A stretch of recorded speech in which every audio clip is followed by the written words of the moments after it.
Welcome to HR Studio Podcast. Through bi-weekly interviews with HR executives, thought leaders, authors, speakers, and trend spotters from the world of HR and beyond, we invite you to listen, learn, and leverage. Welcome to HR Studio Podcast, building the next generation of HR leaders. HR Studio Podcast is brought to you by A.J. O'Connor Associates, a trusted human capital consulting partner to emerging, mid-market, and world-class organizations. To learn more, visit us at ajoconnor.com. Welcome, everyone, to HR Studio Podcast. I'm Denise Yosefat, your host for today's episode.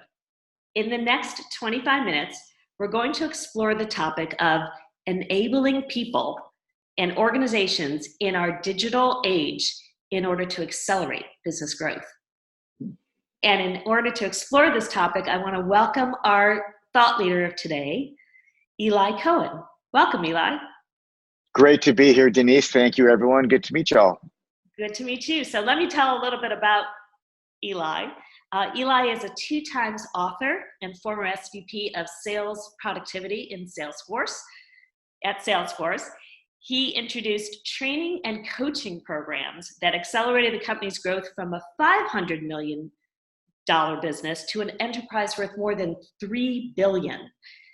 As the co-founder and CEO of Saleshood, Elay is on a mission to modernize how companies enable their people in a business environment that is undergoing a digital transformation with advances in video, mobile, cloud computing, and even microlearning.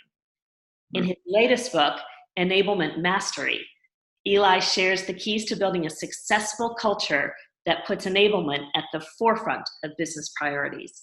So I'm really looking forward to this conversation. When it comes to enablement, I love it, love it, love it. So let's begin with, in your book, it's all about building organizational value in order to really enable employees and partners to be the best they can be. How can HR best lead or facilitate that? Yeah, listen, it's a great question, and getting an organization to have a mindset of, developing their people, an enablement first mindset, starts by getting alignment at the highest level. So we want our HR leaders to have a seat at the table. And so by coming to the table with an enablement first mindset, modern learning, their HR leaders are able to, be part of the conversation. And so my advice to HR leaders who are embracing enablement, and most HR leaders, they've been doing it already, and they've been doing learning programs, performance development programs. What we're saying is, let's take it a step further and let's call it enablement. And so my suggestion to HR leaders when you're embracing it is get real close, really understand all the business leaders, and become a true business partner to the CEO, CMO, head of sales, head of development. Think of all your partner functions and start building consensus that enablement is priority number one of the company. It's core to the values of the organization. And then don't try and build a one-size-fits-all approach to enablement. Really build out plans by role. I talk about this a lot in the book, that it's important to get aligned with the leaders and then start building a role-based enablement plan. So that way it's meaningful to the folks, to the managers and the individuals who are ultimately going to be enabled and do the developmental coaching as well. Does that make sense? Yeah, it totally makes sense. So tell us a little bit more about the role-based enablement program. How does that differentiate itself from maybe how companies have been doing it in the past?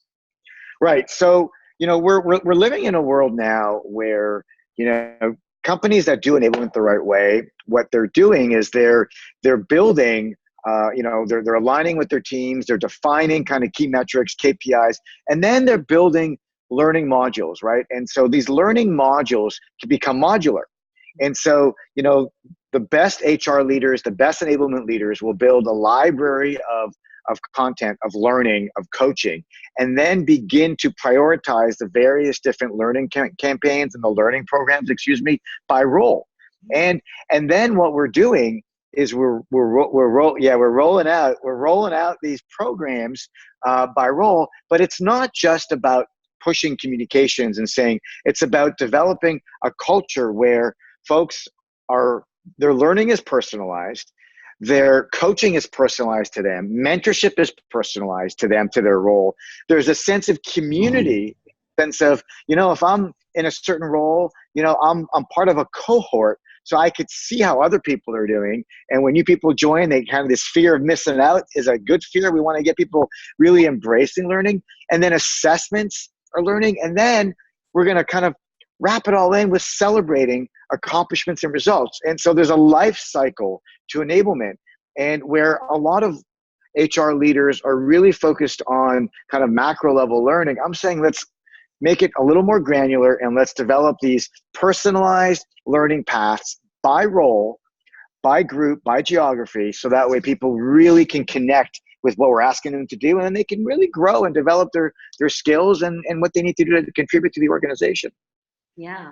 And you started outlining there kind of an enablement process, a map for doing so. So tell us, expand on that map a little bit more, because I'm also curious about, what are some pitfalls of not doing it that way, or what are some, the practicalities of using that map? Right. And so, the enablement process map, I thought a lot about it, right? After spending 8 years at Salesforce, leading enablement and driving that change and accelerating that, and really, it was amazing what we did, but we had 120 people on my team. So I just want you to think about that. We had 120 coaches, huge team, but it was hugely effective, but hugely inefficient. And so when I left, the reason why we founded Saleshood was we wanted to build a platform that could deliver that same level of personalization, but at scale using video, mobile, social learning. But what I've learned in the industry after working with amazing companies, like we've got over, 50,000 people, hundreds of companies using kind of this enablement platform. But what we've learned and what we've seen is the challenge then becomes, how do you get everybody in the organization aligned on the same language and the same processes? And how do we get everybody to contribute to the enablement process? And that's why I thought, we got to have a process map that can bring marketing together with sales, together with HR, together with ops, together with finance. So when we roll out programs, when we roll out campaigns, when we roll out initiatives, everybody knows what their role is. And that's how you scale, because most companies don't have 120 people doing enablement. And so you've got a distributed power when it comes to where content's being created, who's doing the coaching, who's facilitating the collaboration. So the enablement process map is a guide for companies to embrace enablement and to start assigning responsibility. Who's doing what? How do we measure success? Holding people accountable, so we have less people pointing fingers and more people holding hands, collaborating. But that's what we want. Listen, when we get into a conference room and you've got a bunch of people that don't work together normally, how do they ultimately get aligned quickly so we can get the people, the process, and the priorities aligned so we can deliver on the vision of the company and the go-to-market priorities? And that's why the enablement process map was created. And I literally, when I sit down with companies, I'll bring the printout of it, and it's in the book. You can get a PDF. It's really easy. And it's like, it's let's start here. And let's have a conversation inside of an organization for a team, for a project team, during different offsites that are happening at team levels, and start talking about who's doing what.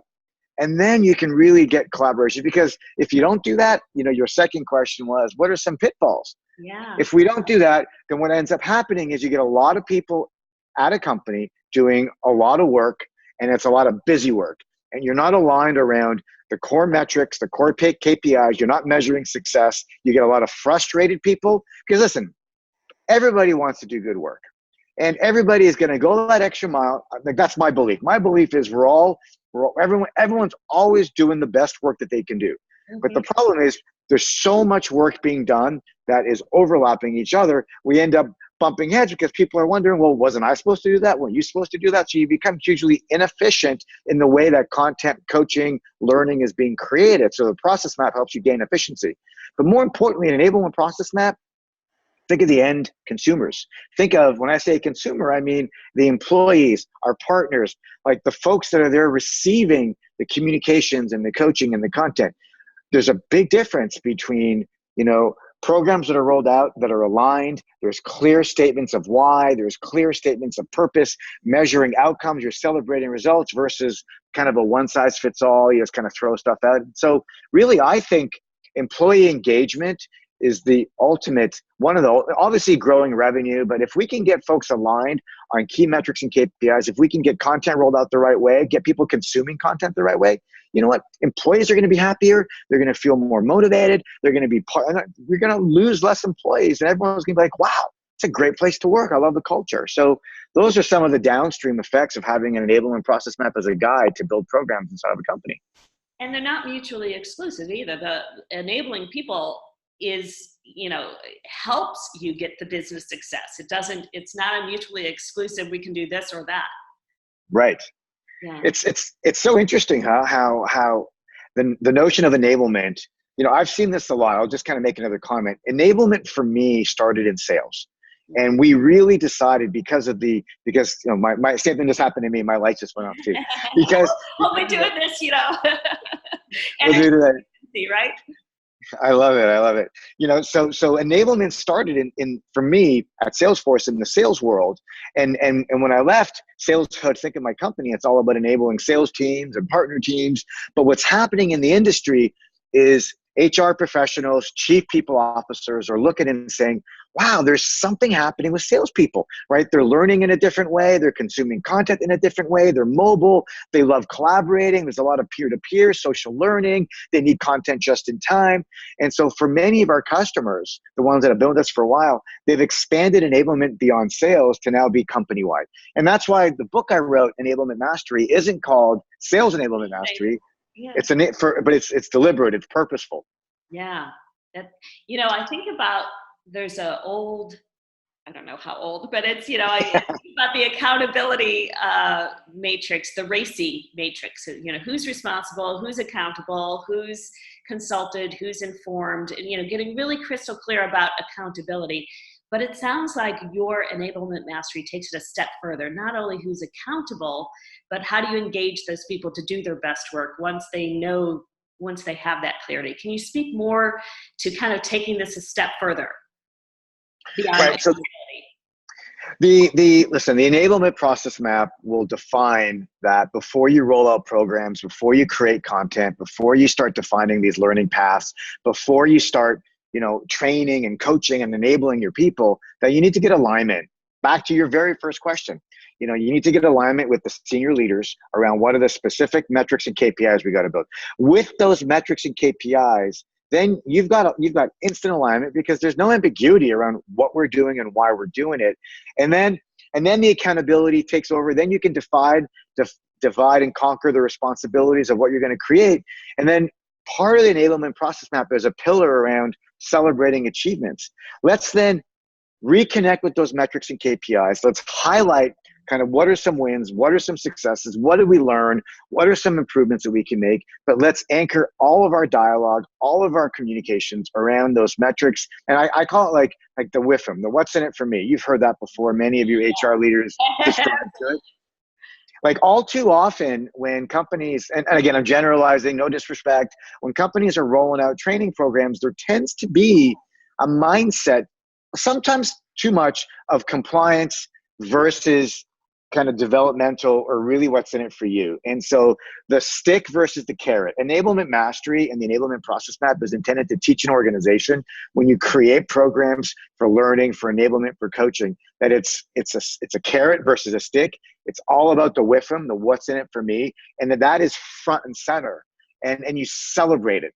And you look for the early wins. And so the enablement process map kind of takes you through step by step, all the steps. And you're ultimately creating a language for all contributors, all publishers, all learners to understand, and managers, right? The role of frontline managers is so critical.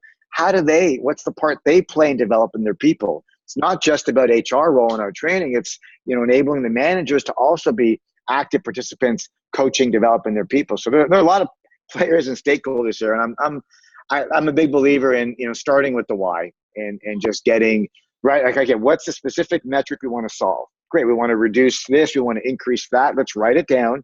But guess what? Back to your other question, plans by role, right? And the role based, those metrics and KPIs, they're going to vary by role, by time of year, in geographies, because there's so many different variances of what companies are trying to do. And that's the first step. Step number one, let's understand the problem that we're solving and why we're solving it. Yeah, the problem you're solving, why you're solving it, and what your role is in solving it, and why why you're so important to that role. I mean, making people feel that they're really important in solving that problem is part of the enablement, right? If people feel that kind of personal onus, or personal responsibility. I shouldn't say onus because that's a bad No. But right? let's go a little deeper, Denise. Yeah. You're right, because listen, if you look across an organizational chart and you go, okay, you've got a general manager of a group, you've got managers, you've got leaders, you've got content contributors. If everybody is aligned around the why, then you're going to get better content. Then folks are going to create better training, better communications. The people that are going through the programs are going to, I'm going to do this. It's going to help me do a better job. I understand why we're doing this. It's going to help move the needle at the company level. That's alignment, right? Explaining the why for each person, and then showing the why and showing the impact of the why, and is so critical. You're so right. All too often when we're a technology system, we're a sales enablement platform. And part of what we do is we help change management. We help companies with change management. Part of the change management is working with HR leaders and working with enablement leaders to retrain and recoach all of the subject matter experts in a company to rethink content assumptions, to rethink coaching assumptions, because, without any guidance, they'll just, we rolled out a new product. Great. Here's a 30-slide deck with a quiz, or throw me on a webinar. That's not enablement. No, that causes a yawn right there. You're like, Well, we're saying, why don't we think about what you're trying to accomplish? Let's take all your great content and let's create a drip progressive learning program over 3 months where we can guide people through the journey of learning, and then it follows them in their roles, in what they're doing in their jobs. They're going to appreciate it so much more. But that's a big change management. I think this is industry-wide. And is that the role of HR to start with that? I think absolutely. Organizations that have enablement as a value, and if the chief people officer or HR leaders are embracing enablement, I believe that, making sure that, because you can't do it alone, right, Denise? There's no way we're all, you can't. It's impossible. So anyway, I'll stop there. I can go on and on. I love this stuff. But you're right. It crosses functions. It crosses industries. There's no stop to it. I mean, this is the thing that you need to do to make sure that you're enabling your people to be successful so the business is successful. Yeah. So tell me a little bit about digital transformation and the role that plays in enablement, how it's related, how we can Sure. really, take advantage of it, and how we can, again, avoid pitfalls. So let's go back to kind of my personal evolution, and, from Salesforce with 120 people on my team to, kind of starting Saleshood and building a scalable platform for enablement. The reason why the timing was right, and the reason why digital transformation is kind of a big driver for this is, video is now a lot more widespread. Mobile is a lot more widespread. The notion of peer-to-peer and folks being comfortable getting feedback from their peers and having that be open, and creating a culture where recording videos and, watching videos on the go, and giving folks feedback on programs that they're rolling out, and getting those are specific motions that are all driven by a digital culture. And so because now companies are embracing video, because they're embracing mobile, because peer-to-peer is helping to accelerate, what you end up happening in companies is you don't have to wait until a company kickoff to begin driving change, to drive awareness, to start educating, to start driving behavioral changes in your organization. If you've got a thoughtful strategy that involves digital, that starts taking people through a journey, on their own time, right? So let's pretend, Denise, that there's a company kickoff coming up in January, right? And in that company kickoff, we've got 3 days of intensive learning. And, the old way of doing things would be to jam the agenda with as much content as you can. Why not take all of those content contributors, have them record 5 to 10 minute, some high level points, digestible, ask a question, get all the people that are going to join that conference, that kickoff event, to watch those, 8 to 10 short videos, answer a couple questions. Guess what? The folks that are now going to contribute and share content and get on stage, they now know everybody in the room has watched the content. They know they've answered the questions. They also now have insight into what's going through their minds, and they can now accelerate what they were going to teach and what they were going to show. They can personalize it. And so now what we've done is we've taken what would normally take a year with digital transformation. We can shorten it to do what we were going to do in a year, we can do in 2 weeks, and then we start. Like, that's an example of how we can rethink our communications, our coaching, our content, and our learning using technology. And the tech is there, right? The tech is there. It's any system you use, you can figure out ways to do it, whether depending how you want to scale it, how you want to measure it. There's pros and cons. And the pitfalls of not embracing that is, you're going to move a lot slower. You're not going to achieve your goals. But more importantly, I think you're going to be disconnected from the real sentiment analysis and what's really going on in the hearts and minds of your people. If you're not engaging in an ongoing conversation where you're asking them, giving them some content, getting feedback, giving them some content, getting feedback, assessing their knowledge, getting their feedback. And whether it's do a quiz, record a short story, whatever it is, there's so many ways that you can get feedback in today's digital world. But those are some of the things I've seen to be really effective, right? Our customers that we're working with today are, we're talking companies that are still growing, like companies like DocuSign and, Ring Central. These are fast-paced, hyper-growth companies. They're all the next Salesforces, and they're embracing the same focus and energy on digital transformation, and embracing enablement as a core go-to-market driver for their businesses. And I hear you talk a lot about enablement and engagement. It's almost interchangeable because, you're enabling the business through engagement. You're finding out before that big meeting, you're finding out what the sentiment is. You're dealing with it. You're turning it around, and through that process, change management goes quicker. And because you're finding out what's going to happen here, how can we do our adjustments? So those two words, enablement and engagement, close in your mind? So they are, and I think, but they're not the same, right? Because engagement is I'm checking to see the engagement of my people, and engagement can be any kind of form. It's we can measure a whole bunch of things we can measure to test engagement. Enablement is, I believe it's one level above. It's where we want to be able to create content in the right way. Yes, let's wave our hands. I love it. We'll do exercise together. We want to be able to then reinforce that content with the right coaching. And then we want to correlate activity and completion. And engagement is one type of activity, but I want to correlate completion, which engagement's a piece of that, with outcomes, right? So enablement is about connecting all those dots. Right. Content, coaching, completion with outcomes. And to me, engagement's one of the pillars, so critical. Right. So let's go back to our HR leaders, our rising HR leaders. What are one or two things that they could get started with when they're working with an organization who is kind of old school? What would your advice be to them? No, good question. So I'm, working with an old school organization. They want to do things the old way. I would start small. I would crawl. I would have a conversation with leaders in the organization and sit down and just don't talk digital, don't talk enablement, just talk their language. Ask them, what's the most important thing you need to solve for this month, this quarter, this year? Get them to identify the most important thing. Brainstorm a solution with them. Don't talk digital, just brainstorm what it would look like. Don't scare them. Yeah.